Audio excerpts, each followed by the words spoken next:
Good evening friends, स्वागत है आप सबका the king of stock market में। मैं हूं श्रेयस परमार और आज से हम लोग एक नई प्लेलिस्ट शुरू करने जा रहे हैं जिसमें हम रोज़ बाज़ार में क्या हलचल हुई, कौन से स्टॉक ऊपर गए, कौन से स्टॉक नीचे गए, कौन सा सेक्टर बुलिश रहा, कौन सा सेक्टर में आज मंदी देखने को मिली, क्या क्या ग्लोबल सिनेरियो है, कौन कौन सी न्यूज़ है, कौन सी अच्छी न्यूज़ है, कौन सी बुरी न्यूज़ है, ओवरऑल मार्केट में आज कैसा मूड था, क्या हलचल हो रही थी, वो सब की जिससे आपको पता चले कि नेक्स्ट डे क्या हो सकता है या आपको थोड़ा सा आइडिया है कि अगले दिन मुझे क्या करना है।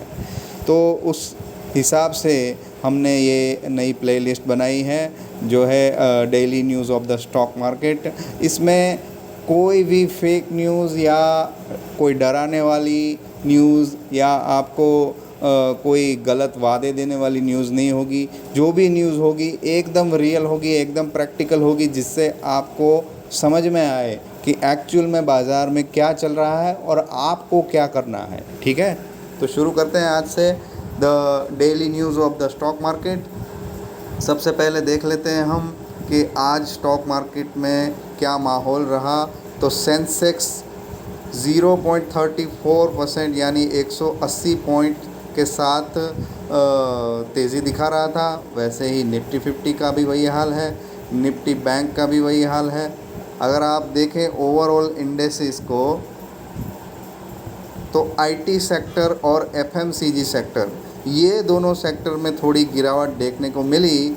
Otherwise infra, commodities, metal, energy और auto, bank, financial service, PSE, energy, हर किसी में हमको तेज़ी देखने को मिली और सबसे ज़बरदस्त तेज़ी देखने को मिली ऑटो सेक्टर में 2.27% की तेज़ी थी।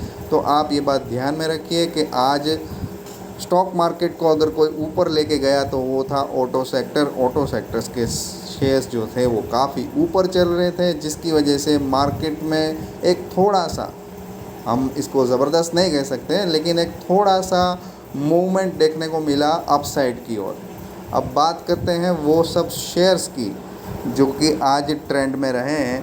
तो हाँ, ये सब इन्फॉर्मेशन आपको मनी कंट्रोल में मिल जाएगी। मनी कंट्रोल एक, इसे स्टॉक मार्केट का इंसाइक्लोपीडिया भी कहा जाता है। मैं डेली इसको देखता हूँ, आप भी देखिए, आपको थोड़ा बहुत आइडिया आएगा कि मार्केट में आज एक्चुअल में हुआ क्या था।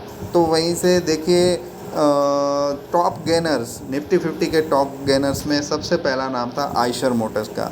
जैसा कि मैंने कहा कि ऑटो सेक्टर में आज तेज़ी देखने को मिली और ये तेज़ी इसलिए देखने को मिली क्योंकि निफ्टी 50 में जब से ये रेपो रेट या ग्लोबल सिनेरियो या फिर रशिया यूक्रेन वॉर, जो भी आप बोलो, जिसकी वजह से भी करेक्शन आया है, मैं ये नहीं कह रहा, मैं अपना कोई पॉइंट ऑफ व्यू नहीं दे रहा कि किसकी वजह से करेक्शन आया है, किसकी वजह से मार्केट डाउन चल रही, लेकिन जब से मार्केट डाउन हुई है मेटल और ऑटो सेक्टर में काफ़ी पिटाई हुई है शेयर्स की, काफ़ी गिरे हैं। तो आज एक थोड़ा सा हल्का सा बाउंस बैक देखने को मिला था। मेटल में तो बहुत कम, लेकिन ऑटो सेक्टर में ज़बरदस्त तेज़ी देखने को मिली थी। लोग इसके बॉटम को शायद पहचान के, जो बड़े इन्वेस्टर्स हैं वो इसके बॉटम को पहचान के इन्वेस्ट करने का शुरू कर दिया है। ट्रेडर्स हैं उन्होंने भी ट्रेडिंग करना शुरू कर दिया है और सबसे ज़्यादा तेज़ी देखने को मिली आयशर मोटर्स में 7.62%, 7.62% की तेज़ी देखने को मिली। उसके बाद अपोलो हॉस्पिटल भी काफ़ी टाइम से नेगेटिव क्लोजिंग दे रहा था, इसलिए आज उसमें थोड़ा सा, उसमें भी बाउंस बैक देखने को मिला। और उसके अलावा एनटीपीसी और यूपीएल दोनों में 2.5% के ऊपर की हमको तेज़ी देखने को मिली। अब बात करते हैं टॉप लूजर्स की। तो सीमेंट सेक्टर पूरी तरह से डाउन था। अल्ट्राटेक सीमेंट, श्री सीमेंट दोनों में 3% की गिरावट देखने को मिली। इतनी बड़ी गिरावट भी नहीं है, लेकिन हाँ, दोनों में थोड़ा करेक्शन आज देखने को मिला, प्रॉफिट बुकिंग देखने को मिली। एशियन पेंट्स है, आईटीसी है, ये थोड़े सेफ स्टॉक जिसे कहते हैं हम। जब पूरी तरह से स्टॉक मार्केट नीचे की तरफ जा रहा होता है तब ये इतनी तेज़ी से नीचे नहीं जाता है, या तो फिर थोड़ा अप साइड जाता है। और जब बाज़ार में थोड़ा सा भी रिवर्सल होता है, पुल बैक होता है, तो ये शेयर्स में थोड़ा बहुत करेक्शन यानी कि प्रॉफिट बुकिंग हमको देखने को मिलती है। तो ये वही प्रॉफिट बुकिंग है। और वैल्यू के हिसाब से अगर सबसे ज़्यादा किसी शेयर में हमको देखने को मिला मूवमेंट, तो वो था अंबुजा सीमेंट। अब वैल्यू के हिसाब से इसके सबसे ज़्यादा तेज़ी देखने को मिली। इसके पीछे का कारण ये था कि अदानी साहब ने ओवरऑल अंबुजा सीमेंट और एसीसी सीमेंट को बाय करने का जो न्यूज़ है वो बाज़ार में आया, जो कि एक पॉजिटिव न्यूज़ है उन शेयर होल्डर्स के लिए जो कि अंबुजा और एसीसी के साथ जुड़े हुए हैं। उनको इससे बेनिफिट होगा। अदानी जैसी बड़ी, अब तो ये कहा जाए कि वर्ल्ड के टॉप 10 रिचेस्ट पर्सन में वो आ गए हैं, तो एक इसका बहुत ही अच्छा पॉजिटिव इम्पैक्ट पड़ता है और लोग उसकी तरफ रश करने को निकल पड़ते हैं कि हाँ, हमको इसमें अभी अगर ये शेयर ख़रीद लें तो फ्यूचर में अदानी ग्रुप के साथ इसकी जो कनेक्शन होने वाली है तो उससे हमको भी कुछ ना कुछ बेनिफिट मिलेगा। उस होप के साथ इस शेयर को सब लोग बाय कर रहे थे और इसकी वजह से इसमें तेज़ी देखने को मिली। बाकी तो रिलायंस एसबीआई, क्योंकि रिलायंस सबसे बड़ा मार्केट कैपिटलाइजेशन के हिसाब से सबसे बड़ा शेयर है, इसलिए उसमें थोड़ी सी भी मूवमेंट अगर देखने को मिले तो वो एक्टिव कहा जाता है वैल्यूएशन के हिसाब से। और इसके अलावा एसबीआई का आज रिज़ल्ट आया था। रिज़ल्ट भी एक्सपेक्टेशन जो थी उससे थोड़ा एक्सपेक्टेशन के हिसाब से तो नहीं आया, लेकिन इसको बुरा बिल्कुल भी नहीं कह सकते। और देश की नंबर 1 बैंक है और नतीजे भले ही एक्सपेक्टेशन के हिसाब से ना आए हो, लेकिन जो भी नतीजे आए उसकी वजह से थोड़ा बहुत इसमें भी आज मूवमेंट देखने को मिला अपसाइड की ओर। और उसके बाद वैल्यूएशन के हिसाब से एक्टिव था टाटा एलेक्सी। टाटा एलेक्सी तो जैसा कि आप सबको पता ही है कि ये जब भी कभी भी थोड़ा सा भी इसमें करेक्शन या डाउन ट्रेंड देखने को मिलता है तो इन्वेस्टर्स उसी की वेट कर रहे होते हैं। इन्वेस्टर्स तो नहीं कह सकता उनको, ट्रेडर्स जो हैं जो शॉर्ट टर्म में इसमें प्रॉफिट बुक करना चाहते हैं और उनको लगता है कि अब ये सही लेवल पे आ गया है प्राइस के जहाँ से हम इसको बाय कर सकते हैं, तो वहाँ से उसकी बाइंग शुरू ही हो जाती है। और आप पास्ट में भी देखो तो टाटा एलेक्सी जब भी गिरा उसके बाद दूसरे या तीसरे दिन 5%, 10%, 15% तक की अपसाइड दिखाई है इसने। बहुत ही ज़बरदस्त शेयर है और लॉन्ग टर्म के हिसाब से भी टाटा एलेक्सी बहुत ही ज़बरदस्त शेयर है। और अब बात करते हैं वॉल्यूम की। देखिए, वॉल्यूम बहुत ही इम्पॉर्टेंट चीज़ है। जो भी स्टॉक मार्केट में अगर आपका जो शेयर है उसकी कोई वॉल्यूम ही नहीं है, मतलब कोई लेने वाला ही नहीं है, उसमें कुछ ट्रांजैक्शन ही नहीं हो रहे हैं, कुछ अप साइड डाउन साइड हो ही नहीं रहा है, तो आप कितने सालों तक उसको होल्ड करके रखें, आपको उसमें जो चाहिए वो रिटर्न कभी नहीं मिलेगा। ऐसे शेयरों में ही इन्वेस्ट करना चाहिए जिसमें वॉल्यूम हो और वॉल्यूम सही हो। अब वॉल्यूम दोनों साइड होते हैं। जब प्राइस अप जा रहा है तब भी वॉल्यूम, मतलब एक ही साथ सब लोग उसको ख़रीदने में लगे हुए होते हैं, तो ये समझना चाहिए कि इसका वॉल्यूम इतना तेज़ है तो इसमें ज़रूर अपसाइड देखने को मिलेगी। वही देखने को मिला हमको वोडाफोन आइडिया में। 313 मिलियन से ज़्यादा का वॉल्यूम आज उसमें देखने को मिला, जिसकी वजह से 12% तक की अपसाइड आज इसने क्रॉस कर ली। बहुत ही ज़बरदस्त भागा आज ये शेयर। और दूसरा वॉल्यूम में देखने को मिला अंबुजा, जो मैं आपको बता ही चुका हूँ कि उसमें एक पॉजिटिव न्यूज़ थी। उसके अलावा थोड़ा बहुत वॉल्यूम के हिसाब से अगर देखें तो जीटीएल इंफ्रा और यस बैंक में, और यस बैंक में तो थोड़ा करेक्शन चल रहा था, इसकी वजह से आज उसमें भी थोड़ा मूवमेंट हमको देखने को मिला। तो वॉल्यूम हमेशा देखना चाहिए आपको किसी भी स्टॉक में, अगर थोड़े टाइम के लिए ही एंट्री मारनी है और थोड़े ही टाइम में एग्ज़िट करनी है, क्योंकि ये वॉल्यूम का ऐसा है कि एक जैसा कहते हैं ना कि चींटी एक जगह पे गुड़ देखती है तो सब चींटियाँ उस पर टूट पड़ती हैं, लेकिन जैसे ही गुड़ खा लें उसके बाद एक भी वहाँ पे नहीं टिकती उसी की तरह ही होता है कि वॉल्यूम जब हो, अगर आप शॉर्ट टर्म के लिए उसमें एंट्री करना चाहें तो कर सकते हैं। अच्छा खासा आपको प्रॉफिट मिल सकता है, लेकिन देखना यही होगा कि कितने टाइम में ये वॉल्यूम टिकता है। अगर धीरे धीरे वो कम हो जाता है तो बेहतर होगा कि आप अपना प्रॉफिट बुक कर लें। अब बात करते हैं वो शेयर्स की जो अपने ऑल टाइम हाई पे पहुंच गए, मतलब कि 52 वीक हाई। एक साल में ये प्राइस पे पहली बार पहुंचे। उसमें थे ब्लू चिप, वो तो एक पेनी स्टॉक है। पेनी स्टॉक में दोस्तों इन्वेस्ट करने से पहले पूरी तरह से छानबीन कर लें। ये जो भी शेयर्स होते हैं वो ज़्यादातर मैनिपुलेटेड होते हैं ऑपरेटर्स के द्वारा। उनका खुद का अपना कुछ ना कुछ इसमें गेम होता है।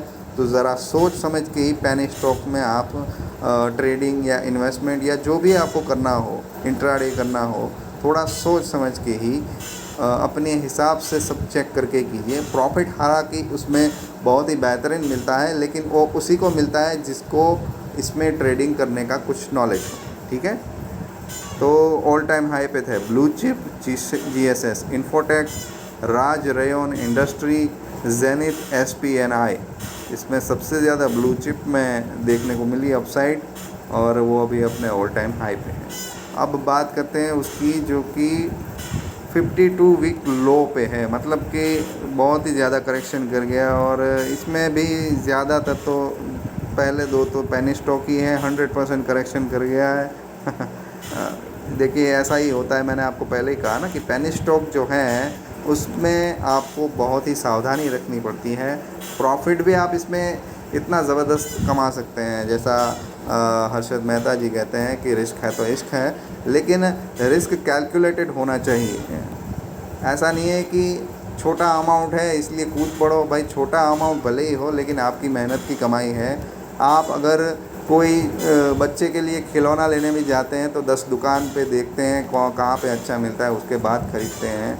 500 रुपये, 1000 रुपये का होता है, तो 10,000, 20,000, 50,000, लाख, 10 लाख जितना भी आप ट्रेडिंग या इन्वेस्टमेंट के लिए निकाल रहे हैं वो आपकी मेहनत की कमाई है, आपकी खुद की कमाई है। ऐसे ही किसी पे भी बिना सोचे समझे अगर आप इन्वेस्ट करोगे या ट्रेड करोगे तो कभी भी आपकी जो भी पोर्टफोलियो है वो रेड में जाने से कोई नहीं रोक सकता, और फिर उसमें से बाहर आने से भी आपको कोई नहीं रोक सकता। तो थोड़ा केयरफुल रह के ही मार्केट में ऐसे पेनी स्टॉक्स में आप आगे बढ़ें।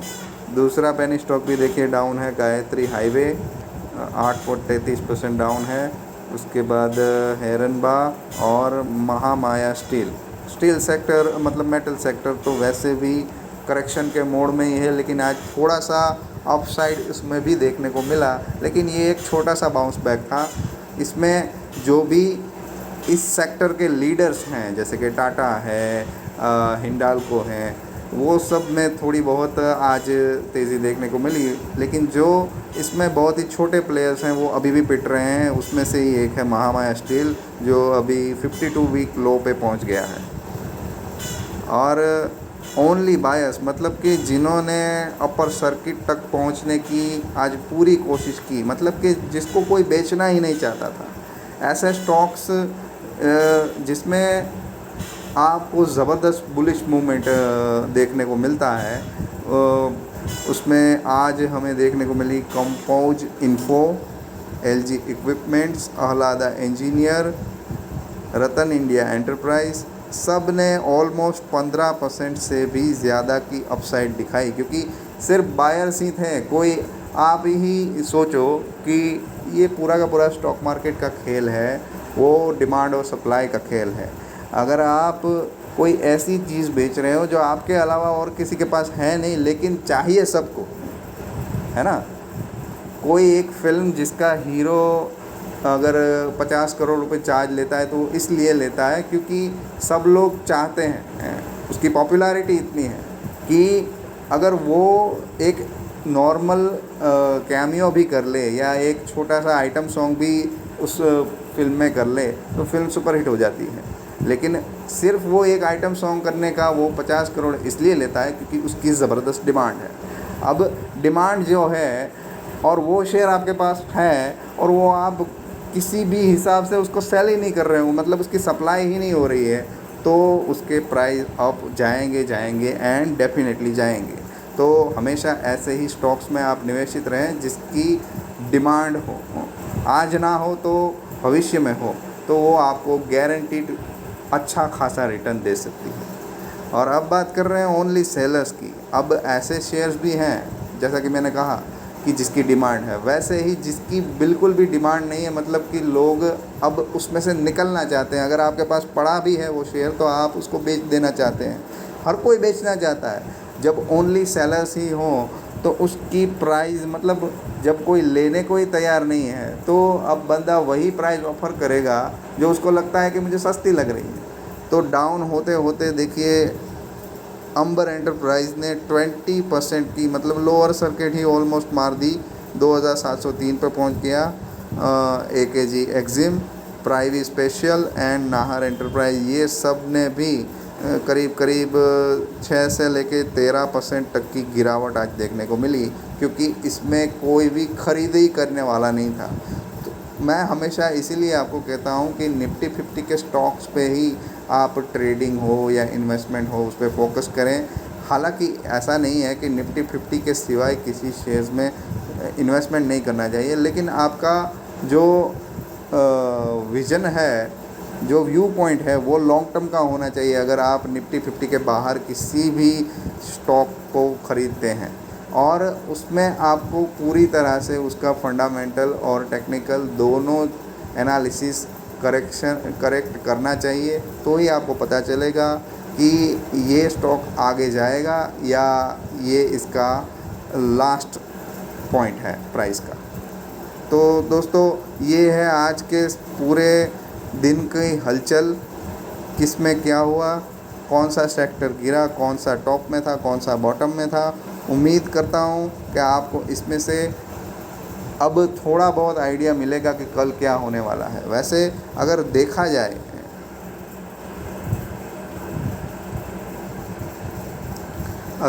जाए तो निफ्टी 50 आज भले ही थोड़ा अपसाइड गई हो, लेकिन अगर हम इसके चार्ट को देखें तो फ़िलहाल तो थोड़ी तेज़ी दिख ही रही है।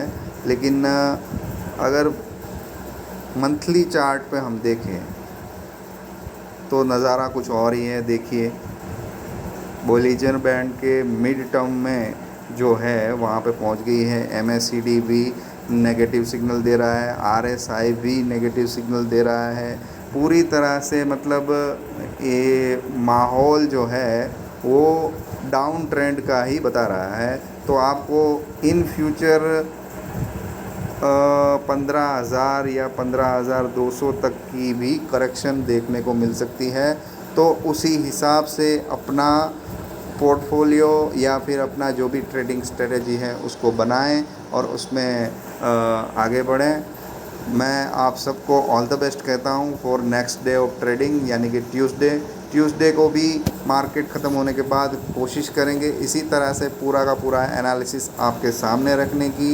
उम्मीद करता हूं आपको कुछ ना कुछ इसमें से सीखने को मिला होगा, जानने को मिला होगा।